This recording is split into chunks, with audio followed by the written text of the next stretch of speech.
ஸ்ரீமதே ராமானுஜாய நமஹா. பாண்டிய நாட்டுத் தலங்களில் பாகம் 2. ஸ்ரீ கூடலழகர் திருக்கோயில் திருக்கூடல்.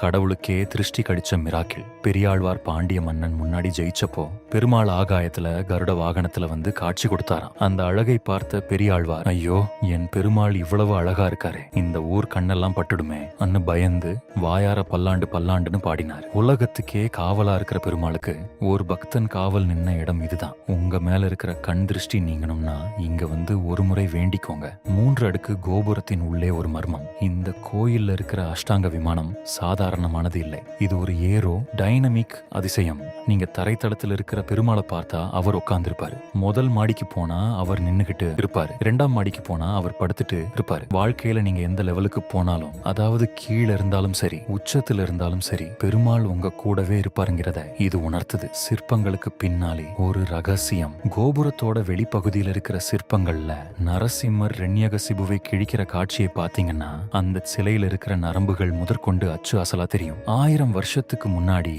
எந்த மிஷினரியும் இல்லாம ஒரு கல்லுல நரம்புகளை செதுக்குன அந்த இன்ஜினியரிங் தான் மதுரை கூடலழகர். நவகிரகங்களை அடக்கிய நாயகன். பொதுவா பெருமாள் கோயில்ல நவகிரகங்கள் இருக்காது. ஆனா இங்க இருக்கிற சக்கரத்தாழ்வார் சன்னதி ரொம்பவே ஸ்பெஷல். அவருக்கு பின்னாடி நரசிம்மர் இருப்பார். இவரை ஒரு முறை சுத்தி வந்தா 9 கிரகங்களும் உங்களுக்கு கட்டுப்படும்னு நம்பிக்கை. ஜாதக கட்டம் சரியில்லைன்னு கவலைப்படுறீங்களா? மதுரை கூடலழகர் சக்கரத்தாழ்வாரை வந்து பாருங்க, ஜாதகமே மாறிடும். அடுத்த பகுதியில 56வது தலம் பத்தி பார்க்கலாம். அடியந்தாசன் ரெங்கா ரவிச்சந்திரன்.